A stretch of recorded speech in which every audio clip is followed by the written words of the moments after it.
3,853 करोड़ रुपए का रिजर्व और 2,000 करोड़ रुपए का QIP के लिए सुजलोन एनर्जी ने कितनी रणनीति बनाई थी। क्या ये लोअर सर्किट लगना वाली बात आपको अचानक से देखने को ही नहीं मिली या आपने इसको चार्ट में देख लिया था? यहाँ पर आपको समझना है कि ये चीज़ें 31 अक्टूबर की जेपी ग्रुप को अगर रहना है तो इन दोनों कंपनियों का रहना बहुत ज़रूरी होगा, क्योंकि ये दोनों कंपनियाँ ही जेपी ग्रुप को एक नाम को दर्शा रही है और दोनों ही कंपनियों जीत रहा है। देखो सर, कोई भी व्यक्ति या कोई भी कंपनी स्थितियों के अनुसार आंकलन होता है। जब हम पेपर देते हैं तो हम एक दूसरों से कम या ज़्यादा नंबर ला सकते हैं, तो वो उस दौरान है जब हमने पेपर दिए हैं। कंपनी की पॉजिटिव चीज़ ये है कि लगातार दूसरे क्वार्टर में कंपनी ने प्रॉफिट कर दिया। हम अगर एक चीज़ देखें कि इस पैसों को वो निरंतर इन्वेस्टमेंट के अनुसार, रणनीतियों के अनुसार और रखने की स्थितियों के अनुसार आएगा। तो अभी आपने सोचा कि जो हमारे पास धन है वो भी तो अच्छा होना चाहिए ना। देखो सर, लक्ष्मी को लाना एक अलग बात है और लक्ष्मी को जबरदस्ती लाना वो और अलग बात है।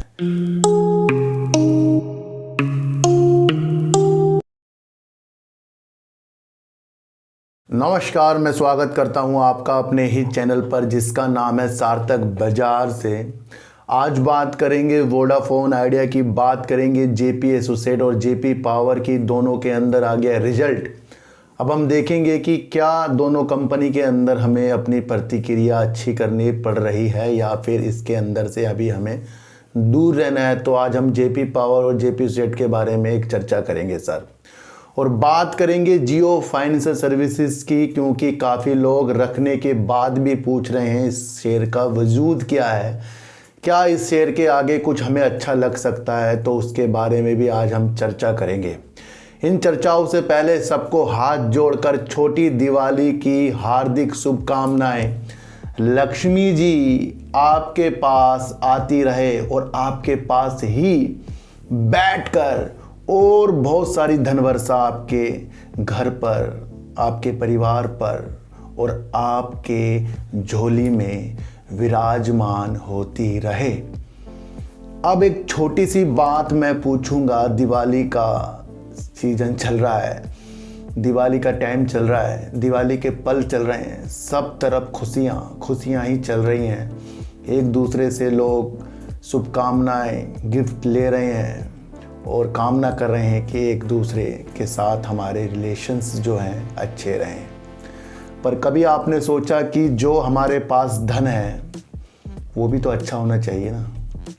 देखो सर, लक्ष्मी को लाना एक अलग बात है और लक्ष्मी को जबरदस्ती लाना वो और अलग बात है। जिस प्लेटफॉर्म में हम काम कर रहे हैं शेयर मार्केट का, यहाँ पर हम लक्ष्मी को शॉर्ट टर्म में, शॉर्टकट में कुछ चीज़ों को बेचकर, यानी कि कहीं से हमारे पैसा नहीं, हम कहीं से लाकर या लोन लेकर, किसी से उधार लेकर बहुत प्रतिक्रिया के साथ कमाने की स्थितियों में आ रहे हैं और ये प्रतिक्रिया हमारे अंदर बिल्कुल गलत है। शेयर मार्केट में वो ही व्यक्ति सफल होगा जो अपने कमाई के पैसे से बचाकर पहले अपने घर की ज़रूरत पूरी करके फिर कुछ पैसों को वो निरंतर इन्वेस्टमेंट के अनुसार, रणनीतियों के अनुसार और रखने की स्थितियों के अनुसार आएगा। तो इस दिवाली पर आपको, जिनके पास दूसरा अकाउंट नहीं है और जिनके पास है, तो एक अकाउंट तो ऐसा छोड़ना है जिसके अंदर हम अगर लंबे समय के लिए भी ना शेयर रखें, परंतु अपने अंदर एक भावना लाएं कि भाई अगली दिवाली में इन शेयरों को मैं सेल करूंगा या फिर कुछ पैसा इसके अंदर डालूंगा, जहां मुझे प्रॉफिट आए वो निकाल लूंगा या फिर लंबे समय के लिए रखूंगा। तो लिंक डिस्क्रिप्शन में एंजल वन का, वहां से आप इस चीज़ का शुभारंभ कर सकते हैं।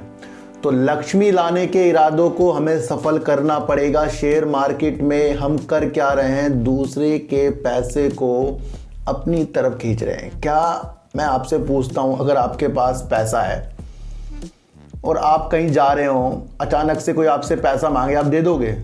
कभी भी नहीं देनेंगे सर, कभी भी नहीं देनेंगे, नहीं देनेंगे ना। तो इसी तरीके से ये शेयर मार्केट है, एक दूसरा कोई शेयर पकड़कर बैठा है, आसानी से वो नहीं देगा, तो वहाँ पर वेट करना पड़ेगा। अपने धैर्य से हमें और ज़्यादा धैर्य लाना पड़ेगा और इन्वेस्टमेंट में काम करके, शेयर बाज़ार में अच्छी रणनीतियों को जानकर और हर बारीकियाँ जो शेयर मार्केट में कंपनियों के ऊपर आती है उसको भांपना है और जीतना है यहाँ पर अपने धैर्य से भी और दूसरों के धैर्य से भी, तब जाकर पैसा बनेगा। नहीं तो आसानी से कोई पैसा नहीं देने का, आप आसानी से पैसा नहीं दोगे किसी को भी, तो दूसरा क्यों पैसा देगा आसानी से, है ना सर। और लालच वाली भावना से कभी भी इन्वेस्टमेंट नहीं करना है। जब हम लालच वाली भावना से इन्वेस्टमेंट करेंगे तो आता आता प्रॉफिट भी जाएगा सर, ये कहीं आप लिख लेना। तो आज से शुभारंभ करना है हमें, एक तो अपने में बहुत बदलाव करना है, लक्ष्मी लाने के तरीकों को चेंज करना है, दूसरों से कभी झूठ नहीं बोलना है, दूसरों की भावनाओं को समझना है और दूसरों की जो भी प्रतिक्रिया हमारे अंदर है उस प्रतिक्रिया को भी भांपना है। कहीं कहीं लोग कुछ लोगों को पागल भी बना देते हैं, कुछ लोग अपनी वाणी से दूसरों को परेशान भी कर देते। तो इन सब से हमें दूर होना है। इस दिवाली में हमें ये प्रण करना है। छोटी सी बात है, गहराई से समझेंगे, लक्ष्मी लाने के तरीके हम शुद्ध तरीकों से लाएंगे। शॉर्टकट हमें नहीं आता है भाई, हम उस चीज़ को नहीं करते।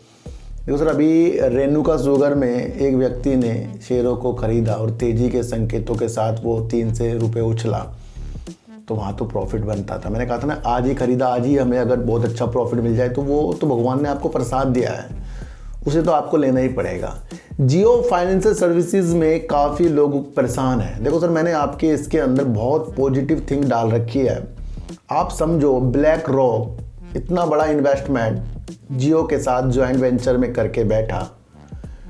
अंबानी हमारी रणनीतियां जो अपनी कंपनियों में लगाते हैं, अपने व्यापार में लगाते हैं, क्या वो कम है? क्या अंबानी जी ने इस कंपनी के लिए कुछ रणनीतियां नहीं बनाई हैं?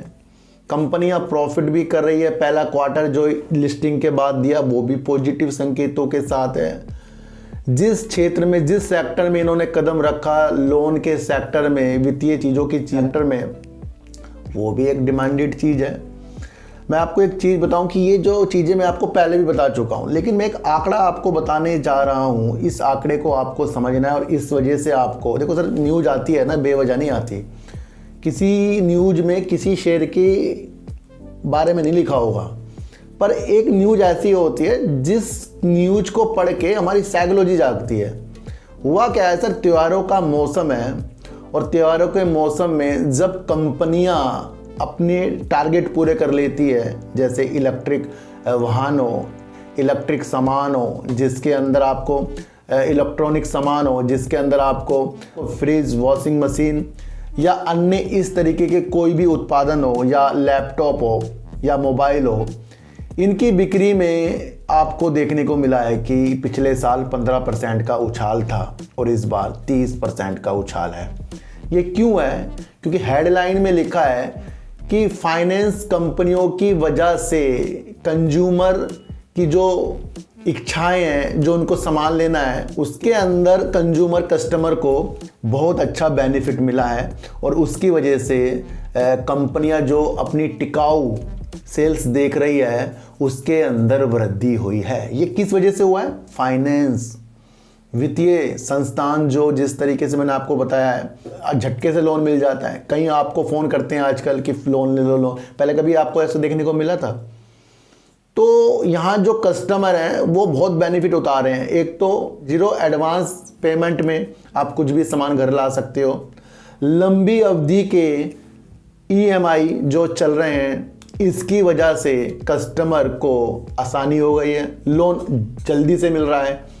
और अब आप सोचो कि इस क्षेत्र पर जियो फाइनेंशियल सर्विसेज ने कदम रखा है। ये जो आंकड़ा बता रहा है ये आपकी दृष्टि खोल रहा है। इस चीज़ को समझो कि यहाँ सेल्स बढ़ गई और जो उपभोक्ता वाली कंपनी जो इस तरीके का निर्माण करती है अपनी चीज़ों का, वो, ये मैं आपको दिवाली फेस्टिवल की चीज़ों के अनुसार एक न्यूज़ निकल कर आई वो बताई है और आगे ये अलग अलग चीज़ों में फाइनेंस हुआ करेंगे। तो उस क्षेत्र पर हमारे अंबानी जी ने कदम रखा है और जहाँ लोगों को इस तरीके के बेनिफिट मिल रहे हों, लंबी अवधि के ईएमआई मिल रहे हों, तो वहाँ पर कस्टमर भी सोचता है कि भाई चलो कुछ पैसा देना है, और कहीं कहीं तो कोई कुछ पैसा भी ले रहा है, तो उससे बेनिफिट मिल जाते हैं ईएमआई के तौर पर। तो ये आपको समझना है कि आगे जाकर इस तरीके के फाइनेंस, इस तरीके की लोन भी आगे हमारी कंपनी जियो फाइनेंस सर्विसेज बढ़ाएगी, करेगी, और इसकी वो रूपरेखा तैयार कर रही है। इसलिए ये शेयर 2, 3, 4 साल का टक्कर अगर देगा बजाज फाइनेंस को, तो एक दिन में तो कोई टक्कर दे ही नहीं सकता। मैदान में उतरने के बाद कोई भी वर्ल्ड कप जीत नहीं सकता। 1-2 दिन में वर्ल्ड कप नहीं होता है, उसके लिए मैच चल रहे हैं, अभी ये देखना पड़ेगा कौन जीतेगा। तो वो तो उतरा है ना टीम अभी हमारी, तो ये आपको समझकर चलना पड़ेगा। देखो सर, आज बात करेंगे जेपी एसोसिएट और जेपी पावर की, दोनों का रिजल्ट आ चुका है, जिसके अंदर जेपी एसोसिएट ने नेगेटिव रिजल्ट दिया है और अपना लॉस भी प्रस्तुत कर दिया है। जेपी एसोसिएट की अगर हम बात करें या जेपी पावर की अगर हम बात करें, दोनों कंपनियों का अस्तित्व अगर रहना है, कि जेपी ग्रुप को अगर रहना है, तो इन दोनों कंपनियों का रहना बहुत ज़रूरी होगा, क्योंकि ये दोनों कंपनियां ही जेपी ग्रुप को एक नाम को दर्शा रही है। और दोनों ही कंपनियों में आपको तेजी के संकेत देखने को मिल रही है। दोनों ही कंपनियों की सच्चाई मैं आपको पहले भी बता चुका हूं, आज भी हम इसकी सच्चाई जानेंगे कि जेपी एसोसिएट और जेपी पावर में देखो सर आगे जाकर हमारे लिए क्या अच्छा हो सकता है। सबसे पहले बात करेंगे जेपी एसोसिएट की, और जेपी एसोसिएट ने इस बार जो अपनी सेल्स की है सितंबर 2023 में, वो करीब 1896 करोड़ रुपए की सेल्स और करीब 248 करोड़ रुपए का लॉस कर दिया है कंपनी ने। देखो सर, यहाँ से एक चीज दर्शाई जा रही है कि 1896 करोड़ रुपए की सेल्स होना कोई एक मामूली बात नहीं है। यहाँ तो मुझे ये चीज पॉजिटिव लग रही है। ऊपर से 248 करोड़ रुपए का इसने लॉस किया है, चलो ये भी पहले घाटे में ही कंपनी चल रही है, कंपनी के ऊपर ज़्यादा कर्जा, ये भी हमें समझकर चलना पड़ेगा। देखो सर, इस कंपनी के ऊपर करीब 29,000 करोड़ रुपए करीब का कर्जा है, और इसको वो कर्जा 2037 तक देना है। समझ गए सर, 29,272 करोड़ रुपए का कर्जा है, 2037 तक देना, यानी कि कंपनी के पास टाइम है अपने कर्जे को उतारने के लिए। लेकिन कंपनी के पास 29,272 करोड़ रुपए का कर्जा है, जो एक निगेटिव चीज है, और इस कर्जे को उतारने के लिए कंपनी कह रही है कि भरपूर प्रयास करेगी। और इसी उपलक्ष्य में कंपनी का जो एक सीमेंट का कारोबार है, उसको बिक्री होने की दिशा में बातें आपको पहले भी सुनाई दी है, उसमें काम चल रहा है। तो यहाँ पर अब वो चीज़ें आपको समझना है कि ये अपने अलग अलग कारोबार जो इनके थे उनको बेचकर ये दो ग्रुप, मुझे लग रहा है 2 कंपनियां जेपी एसोसिएट और जेपी पावर आगे के लिए सर्वाइव कर सकती है, क्योंकि कंपनी की सेल 1 करोड़ 2 करोड़ 3 4 करोड़ की नहीं है, 1896 करोड़ रुपए की है। लेकिन इस कंपनी में हमें समय देना पड़ सकता है। अगर हम देखें इसका जो रिजर्व है ना सर, वो भी आपको माइनस में, यानी भंडार पैसा जो इनके पास वो भी माइनस में चल रहा है, और ऊपर से इन्हें 29,272 करोड़ रुपए का कर्जा देना है। तो इनका जो रिजर्व है करीब 2,169 करोड़ रुपए माइनस में है। तो ये भी इसकी एक निगेटिव चीज जुड़ गई है।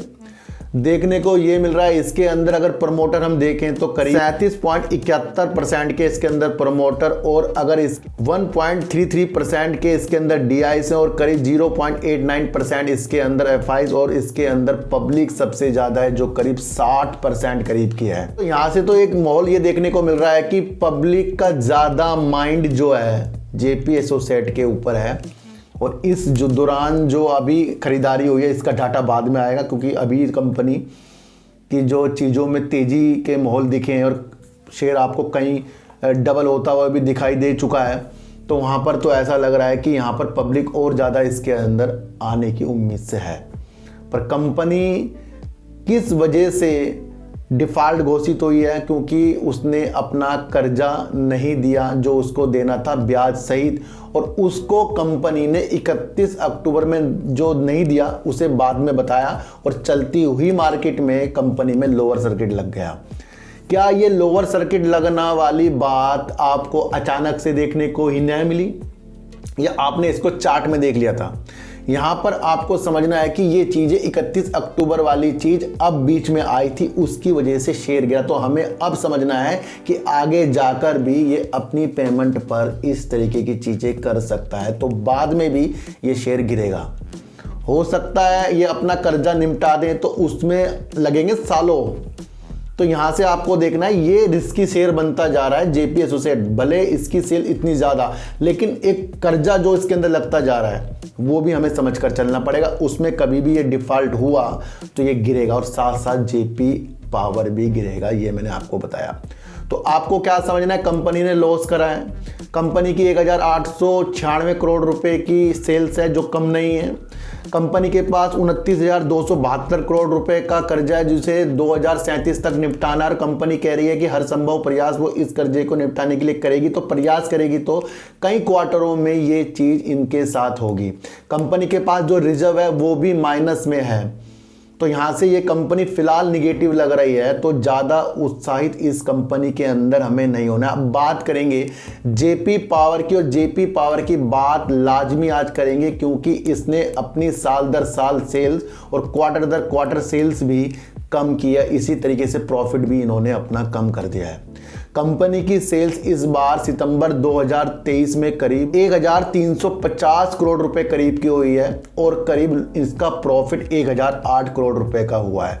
कंपनी की पॉजिटिव चीज़ ये है कि लगातार दूसरे क्वार्टर में कंपनी ने प्रॉफिट कर दिया।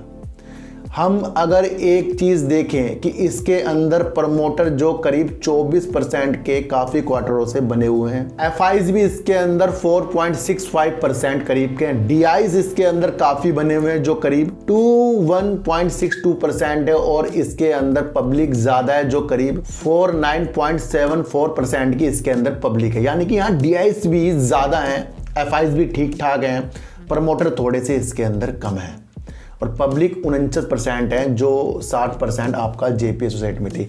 यहाँ पर पॉजिटिव संकेत हो सकते हैं क्योंकि डीआईज जो है यहाँ के संस्थागत निवेशक हैं, उन्होंने कुछ चीज़ें इसके अंदर देखी है। जो डीआईज पहली कंपनी यानी जेपी एसोसिएट में बहुत कम है, तो यहाँ पर ज़्यादा है, और वो किस लिए है, क्योंकि जेपी पावर का पावर से रिलेटिव काम और उसके अंदर वो प्रॉफिट ला रहा है। कोयले की नीलामी में ये भाग लेता है, और सबसे ज़्यादा बोली भी ये इसने लगाई थी बीते दिनों, मैंने आपको बताया था। तो ये एक पॉजिटिव संकेत इसका और है। थर्मल पावर, जल विद्युत पावर में ये वर्क करता है, और कंपनी की अगर आगे जाकर दृष्टि ग्रीन एनर्जी की तरफ बढ़ी तो ये कंपनी भी कमाल करेगी। तो इनको आपको समझना है कि इस कंपनी का कर्ज जो है यानी 407 करोड़ रुपए इनके ऊपर कर्जा है, और करीब 3,853 करोड़ रुपए इनके पास रिजर्व है।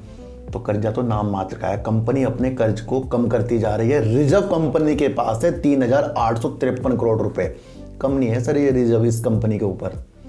कंपनी का फंडामेंटल मजबूत होता जा रहा है, कर्ज अपना कम करती जा रही है, रिजर्व कंपनी अपने पास रख रही है। देखो सर 3,853 करोड़ रुपए का रिजर्व, और 2,000 करोड़ रुपए का QIP के लिए सुजलोन एनर्जी ने कितनी रणनीति बनाई थी सर, और इसके पास तो पड़ा है पहले ही 3,853 करोड़ रुपए, बहुत ज़्यादा। तो ऐसी पेनी स्टॉक पर ये चीज़ें हमें समझनी है। ये शेयर हमें लंबे समय के लिए रखने के लिए बेस्ट है। तो मैंने आपको एक चीज़ बता दी कि जिस तरीके से जेपी एसोसिएट बार बार डिफ़ॉल्ट होगा, ये आगे भी हो सकता है, हो रहा है, आगे भी होने की उम्मीद है। उससे दोनों कंपनियों में निगेटिव आएंगे, लेकिन यहाँ पॉजिटिव संकेत, लेकिन सेल्स कम हुई है, प्रॉफिट दूसरी बार दे दिया है। इस पे अब आपको समझना है अब इनकी रणनीतियाँ आगे जाकर कैसी बनेगी, तो वो तो अब न्यूज़ से पता लगेगा। तो यहाँ पर जेपी पावर जो है जेपी एसोसिएट से फिलहाल जीत रहा है। देखो सर, कोई भी व्यक्ति या कोई भी कंपनी स्थितियों के अनुसार आंकलन होता है। जब हम पेपर देते हैं तो हम एक दूसरों से कम या ज़्यादा नंबर ला सकते हैं, तो वो उस दौरान है जब हमने पेपर दिए हैं। अगले बार हम किसी और कंपटीशन में लड़ेंगे, क्या पता वो व्यक्ति जो कम पहले नंबर लाया है वो ज़्यादा मेहनत कर ले। तो शेयर मार्केट उसी में टिकी रहती है कि आज जो निगेटिव है तो निगेटिव के तौर पर वो शेयरों में हमें अपनी रणनीति बनानी चाहिए, और कल यही शेयर अच्छे हो जाए। देखो सर, मैं आपको क्या कह रहा हूँ, मैं आपको कह रहा हूँ कि वोडाफोन आइडिया आज की रणनीतियों से मुझे निगेटिव, और आज की रणनीति मुझे लग रहा है कि आगे जाकर हम इसके अंदर ज़्यादा निवेश ना करें, मुझे ये लग रहा है। कल को अगर ये अपना फंड ले आया वोडाफोन आइडिया, या सारी चीज़ें इसने बहुत अच्छी कर दी, तो फिर हमारे व्यू क्या होंगे, उस अनुसार होंगे। तो जब मैं यहाँ पर आपके लिए कोई व्यू बना रहा हूँ तो अब की स्थिति के अनुसार बना रहा हूँ। ये नहीं कि सर मैंने कोई व्यू बनाया, वो अगर हो भी गया फिर आप 1 साल बाद कहो सर आपने ये कहा था वो कहा था। सब रणनीतियों के अनुसार रिजल्ट आया, तो रिजल्ट का मैंने इसके अंदर आपको बता दिया कि इन तरीकों से आपको इन दोनों कंपनियों से देखना है। तो यहाँ पर जीत रहा है जेपी पावर, और जेपी पावर की रणनीतियाँ मैंने आपको सारी चीज़ें समझा दी। इसको आपको अपने माइंड में बिछाना है और किसी की भी वीडियो से गुमराह नहीं होना है। सारे तथ्य आपके सामने, खुद भी इसको सोचो, क्योंकि मैं सोचने वाली चीज़ें बताता हूँ। अब बात करेंगे वोडाफोन आइडिया की, और वोडाफोन आइडिया की बात इसलिए भी करेंगे क्योंकि कई रिटेल निवेशकों के अंदर उत्साहित है। ये उत्साह इसलिए भी है क्योंकि एक न्यूज़ निकलकर जो आई है, जो हमारे कानों में ये डाल रही है कि पुणे और दिल्ली में वोडाफोन आइडिया अब 5G में लाइव है। ये एक ऐसी चीज़ दर्शा रहा है कि भाई अब ये पुणे और दिल्ली में अपना 5G की चीज़ों को कर रहा है, और अब यहाँ पर अब हमें लग रहा है कि वोडाफोन आइडिया भाई 5G ले आया, क्योंकि ये हमने न्यूज़ में देख लिया। पर न्यूज़ में हमने ये नहीं देखा है कि अधिकारी तौर पर इसकी पुष्टि वोडाफोन आइडिया के अंदर के अधिकारियों ने नहीं की है। तो हम कैसे मान लें कि ये जो न्यूज़ है ये रियल है? देखो सर, मैं आपको कई बार बता चुका हूँ कि शेयर मार्केट में जब तक के कोई बड़े बड़े चैनलों पे, बड़ी बड़ी जगहों पर इस तरह की चीज़ें ना आए। अब एक चीज़ बताओ कि 5G कंपनी के लोगों ने बताया नहीं, हमने न्यूज़ में देख लिया। भाई जब कंपनी के लोग बताएंगे तभी तो वो सारे चैनलों पे आएगा ना। धमाके वाली 5G कोई लॉन्च करे या कुछ चीज़ करे तो ये धमाके वाली चीज़ है। और इसी न्यूज़ में नीचे भी है कि भाई अभी अधिकारी तौर पर पुष्टि नहीं हुई है। तो जब अधिकारी तौर पर पुष्टि उन्होंने बताया नहीं, तो फिर हम इस न्यूज़ से उत्साहित क्यों हैं? आपको समझना है कि बॉम्बे हाई कोर्ट ने जिस तरीके से 1128 करोड़ रुपए का रिफंड करने के लिए टैक्स का जो दिया था वोडाफोन आइडिया ने IT विभाग को चीज़ें कही, वो एक मजबूत कड़ी है। जब हमारे कुमार मंगलम जी ने एक पॉजिटिव संकेत दिए कि वो बहुत महत्वपूर्ण निवेश 5G में आगामी तिमाहियों में करेंगे, और जल्दी ही वो अपनी आगामी तिमाहियों में 5G की चीज़ों को बताएंगे, और अक्षय मुद्रा जी कह रहे हैं कि दिसंबर तक कुछ चीज़ें अच्छी जो बातचीत वो कर रहे हैं उसके बारे में वो पूर्णतः हो जाएगी। तो दिसंबर तक तो मुझे लगता है इसके अंदर बने रहने वाली चीज़ों के साथ संकेत आ रहे हैं पॉजिटिव संकेत। मैं आपको बता दूं एक चीज़ और है कि ये शेयर जो है सर कई महीनों के बाद डबल होते हुए आपको दिखाई दिया है। वो इसलिए कि संस्थागत निवेशकों ने खरीदारी की है इसके अंदर। संस्थागत निवेशक वो होते हैं जो कहीं कहीं से पैसा लेकर किसी व्यक्तियों का फिर वो अपने एनालाइज के थ्रू शेयरों पर लगाते हैं। तो उस दौरान तो आ गए वोडाफोन आइडिया में तेजी है, वो आपको देखने को भी मिल रहा है, डबल हो गया है 7 रुपए से सीधा 14 रुपए। तो वो तो पॉजिटिव संकेत है कि संस्थागत निवेशकों ने इसके अंदर क्या देखा। पर अगर आपको 5G वाली चीज़ें समझनी है तो सर फिर हम इस पर बिलीव नहीं करेंगे अभी, क्योंकि अभी कंपनी की तरफ से चीज़ें नहीं निकल कर आई है। हमें अक्षय मुद्रा जी और प्रमोटर 2000 करोड़ रुपए डालना, बैंक भी लोन देना और बाहरी निवेशकों से 20,000 करोड़ रुपए की बातचीत जो चल रही है, और 5G लॉन्च करने की तिथियां या कुछ भी हो जाए, वो कंपनी या फिर मनी कंट्रोल जैसी चैनल पर हमें वो, या जी बिजनेस जैसे चैनल पर, CNBC बजावाज जैसे चैनल पर हमें वो चीज़ देखने को मिले, तो इससे ज़्यादा उत्साहित नहीं रहना है। मैं आपको एक चीज़ बता दूं, तो वोडाफोन आइडिया पॉजिटिव संकेतों के साथ है, और अब हमें देखना है ये और अच्छी उछाल 18 वाली कब तक के हमारे सामने प्रस्तुत करता है। और फंड के लिए हमें और 5G के लिए हमें इंतज़ार करना पड़ेगा। तो किसी की भी फेक चीज़ों में फंसना नहीं है। कोई आपको कह दे कि 5G लॉन्च हो चुका है या कहीं आपने पढ़ा, उसके बाद भी जगह जगह उस चीज़ को तलाश करो कि ये वहाँ पर है या नहीं है, तलाश करना जारी रखो। जियो फाइनेंशियल सर्विसेज अपनी चीज़ों को और ज़्यादा निखार करने के लिए जो रणनीतियाँ मैंने आज बनाई, उसके तहत आपको 1, 2, 3, 4 साल तक का समय देना पड़ेगा, तभी जाकर ये एक बुलंदियों वाला शेयर बनने की उम्मीद से हमें लग रहा है। जेपी एसोसिएट के पास है काफ़ी कर्जा, रिजर्व माइनस में है और कंपनी ने लॉस कर दिया है। पूर्णतया वो बाद में भी अगर किसी चीज़ में डिफॉल्ट रही तो फिर भी शेयरों में नेगेटिवपन देखने को मिलेगा। दूसरी तरफ जेपी पावर के पास जो है रिजर्व भी अच्छा है और अपने कर्ज को ये कम करती जा रही है। कंपनी ने लगातार दूसरा प्रॉफिट भी जनरेट किया है, तो ये भी एक पॉजिटिव संकेत है। और DIs ने इस कंपनी में क्या देखा जो अपनी होल्डिंग को लेकर बैठे हैं। तो आने वाली स्थितियों के साथ जेपी पावर अच्छा संकेतों के साथ हमें दिख रहा है। तो सर चींटी को आटा दीजिए, गाय को रोटी दीजिए और अपने बच्चों को ज़्यादा से ज़्यादा प्यार कीजिए, क्योंकि बच्चे ही आपकी मासूमियत से किस्मत पलटेंगे। तो फिर मिलेंगे आपसे नई वीडियो के साथ, जब तक के लिए नमस्कार।